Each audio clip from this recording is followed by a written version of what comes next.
And welcome back to Cablevision's Meet the Leaders. Hi there, I'm David Smith. We're at the state capitol. It's all budget all the time. We're pleased to welcome Representative Brenda Kupchick of Fairfield to the program today. How are you? I'm well. How are you? Good to have you along. We Thank you for appreciate having your patience. It's been a wild time for all of us this day. There's no question about it. Immediate reaction to the governor's message. Well, I have to say, as a freshman legislator, I was expecting more. What? I was expecting more change, more restructuring of the government.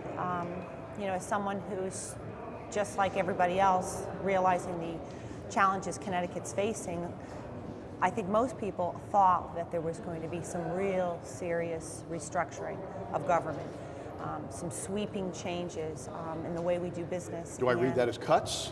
Yes. I thought we would see more of that. And I was a little disappointed that I didn't see that. That's interesting because a lot of your colleagues on both sides of the aisle are kind of remarking in similar ways. We're boosting up taxes rather substantially. We're making a few cuts or little assimilations that mean some cuts certainly, but then raising the overall budget for next year and the year following. Yeah, I'm pretty surprised. I mean, I give the governor credit for, you know, having an honest budget, not borrowing any money for operating costs. That's obviously a very good thing. It's what we should have been doing before. Yeah. But to see some of the things that I see, like not reducing the 6 legislative agencies in the state government to some extent, to not really emphasizing things that we have to have as to things we like to have. Raising taxes on the middle class significantly while keeping an earned income tax credit for people who don't pay taxes is kind of hard to justify to people who are working really hard and can barely keep up with what their obligations are.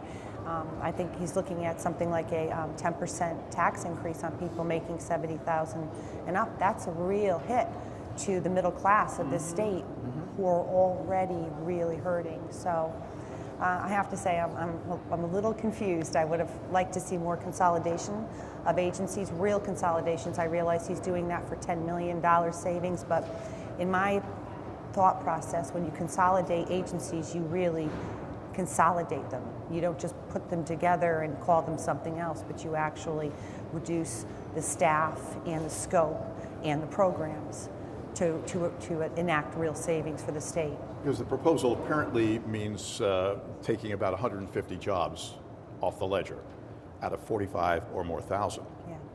Yeah. Not a huge number unless you're one of the 150, of course. But there's a long way to go. And I don't think that anyone wants to see anyone lose a job, but as a small business owner, my husband and I, when the economy tanked out, you know, we had to get rid of 3 people out of 5.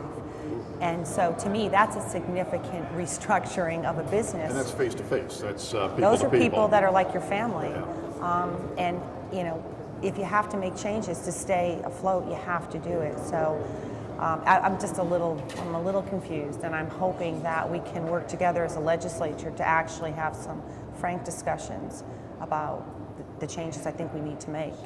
Several of the taxes are pretty regressive taxes. Hiking the sales, the gas tax, the state gas tax, 3 cents.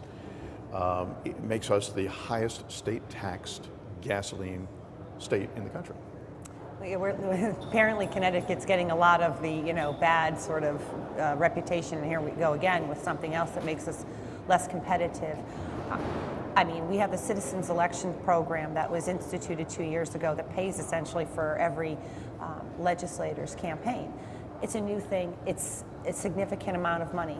We didn't need it. We could have gotten rid of it. We don't need that kind of thing. And it should have been put back into the budget. Those are the types of things I would have really liked to have seen. One large area that you could see cuts as painlessly as any cuts will be. Any areas? Well, that right there, the Citizens Election Program, and really consolidating the agencies.